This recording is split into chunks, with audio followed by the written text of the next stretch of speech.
Hello my friends and fellow advocates. The following video is just a brief video regarding a meeting that was here in Anaheim yesterday. The Anaheim Homeless Policy Working Group met at a local church here. But anyways, you can hear others and I speaking regarding the homeless. The sad thing about this working group is that there's no homeless people on the working group. It's all people that, they talk about the homeless issue a lot, and some of them are good advocates and everything, but a lot of these people, they've never really been homeless, which is, to me, it's kind of like having a group, let's say, about racism, but you have no one directly impacted by that racism on the group. So maybe we could pray that changes. We need more people that are poor and homeless, that have their mind together, that could speak for the homeless. So hopefully that will change. But anyways, hope you'll enjoy the video. And if you'd like to join my Facebook group, Homeless Advocates for Christ, as well as Christian Divorce Support. And please pray that God would help others and I to be great advocates for those in need. And I'll go ahead and let you watch this video now. Thanks so much for your prayers and support. May God bless you as you seek first His kingdom always. Bye-bye.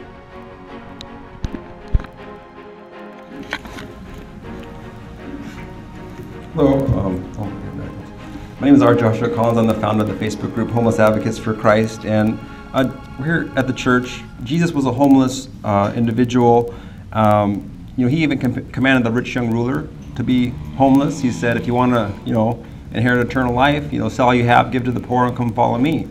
Right? So God has no problem with poor and homeless people.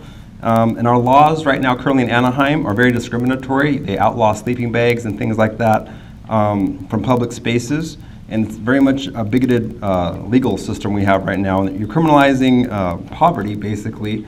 That needs to change, obviously. So repealing these laws is so important because it's like Jim Crow laws right now, how we have it. It's just like saying no wheelchairs in public spaces or public parks. The person can come, but what they need can't be there. Why are you going to outlaw something that's harmless, like a sleeping bag or a tarp? And that's the kind of laws that we have right now in Anaheim. So it's obviously discriminatory and targeting the poor.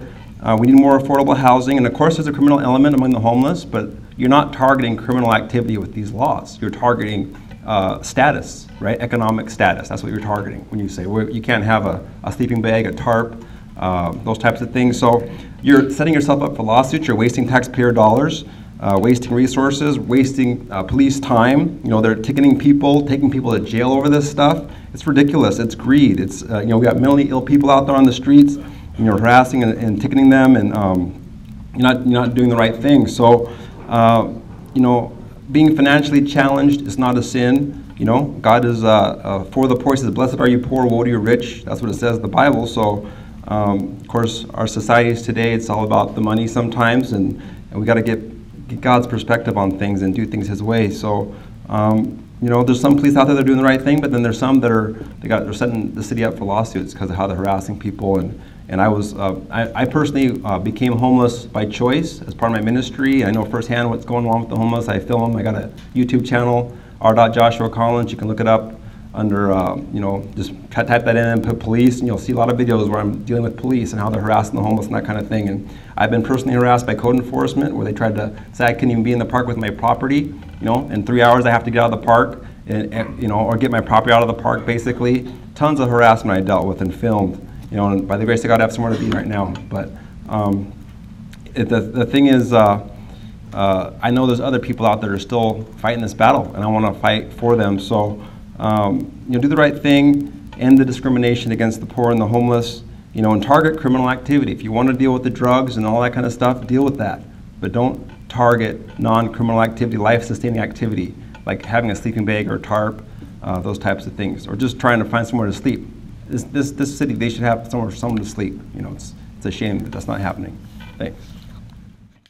Right now, I want to talk about the sanitary measures, a continuation from the Anaheim City Council, but give a different point of something that has happened yesterday.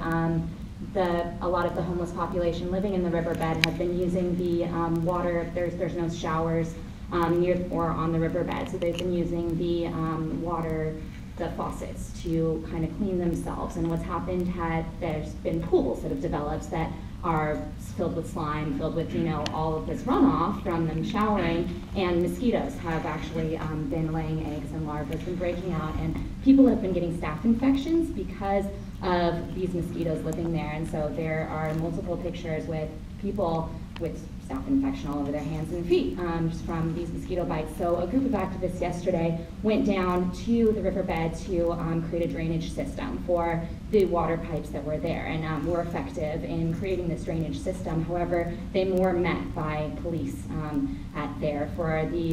so no arrests have been made, but they were stopped in their efforts halfway through, and they did have a police presence stopping them from creating this drainage system. What I think this example really points out is the ineffectiveness of the money that's been allocated to provide basic services for these type of measures. There's no reason that we should have a health crisis at our hands.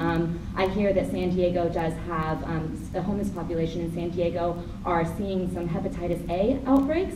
That's becoming more widespread among that area, and it would be so sad to see this spread into our population and have a way bigger issue on our hands. So what I would encourage this council to do would be to look at where the money's being spent. I know money's been allocated to CityNet, and I would highly encourage you to look at that money and really start providing basic sanitary services, because we're going to have a way bigger problem on our hands if we don't. So that's my points. Thank you.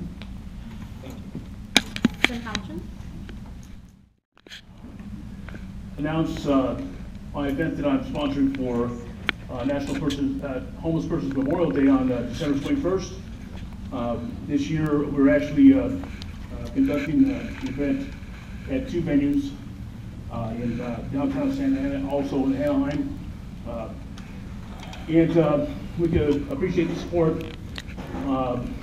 Last year we did the event out at the riverbed called The Longest Night. It's held on December 21st, which is the winter solstice, the shortest day of the year for most of us, but the longest night for homeless people.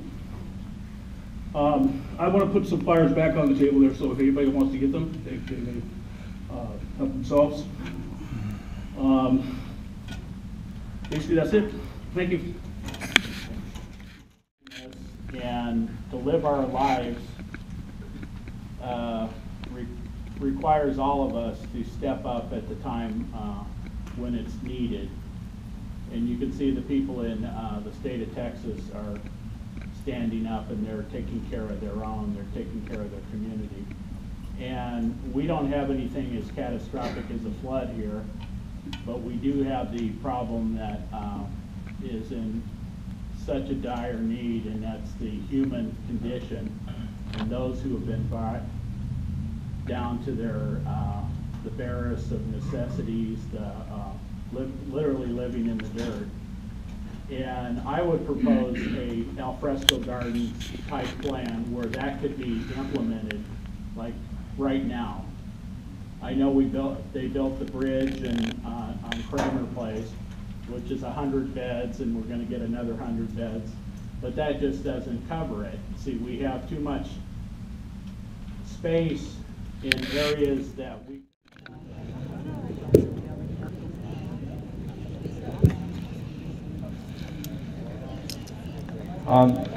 This is a song I wrote. I've been over 10 years on the streets with the homeless as part of my missionary work, you could say, for the Lord. So, yeah, I know firsthand knowledge what it's like to be homeless and to experience the police harassment, police arrests, jail, all that, you know. So this song is dear to my heart. The homeless are dear to my heart. I am thankfully, I'm in a church now as a worship leader and have somewhere to go now, but for years that wasn't so, and but God opened that door for me recently. So I thank God for that, but still I'm always thinking about the homeless and trying to defend their rights and be there for them. So anyways, this song is about 2 homeless people that I'm sure some of you can relate to, and I'll go ahead and start some. It's called Jesus Holds Me. It's also on YouTube. Thank you. Oh, also, if you want, you can join my Facebook group, Homeless Advocates for Christ. And I also have a YouTube channel. It's just R.Joshua. Okay, so we'll go ahead and start this song. He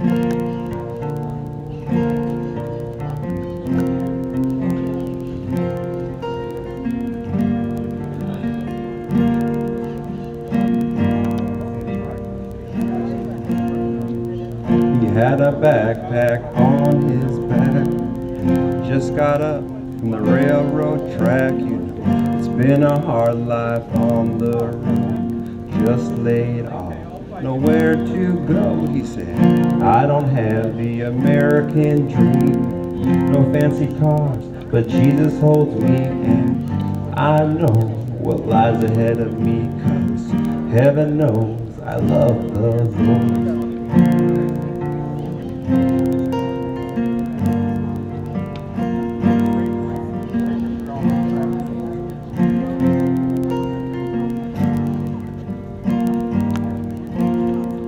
The police were looking down at the poor woman sleeping on the ground. They said, you can't be sleeping here, no trespassing. She shed a tear, she said, I don't have the American dream, no fancy cars, but Jesus holds me, and I know what lies ahead of me, 'cause heaven knows I love the Lord.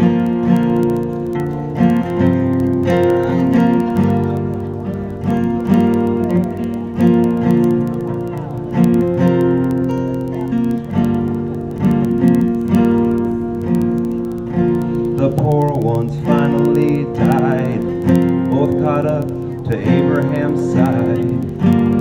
So glad to be free from the greedy of earth, who loved their money. They said, I don't have the American dream, no fancy cars, but Jesus holds me, and I know what lies ahead of me, 'cause heaven knows I love the Lord.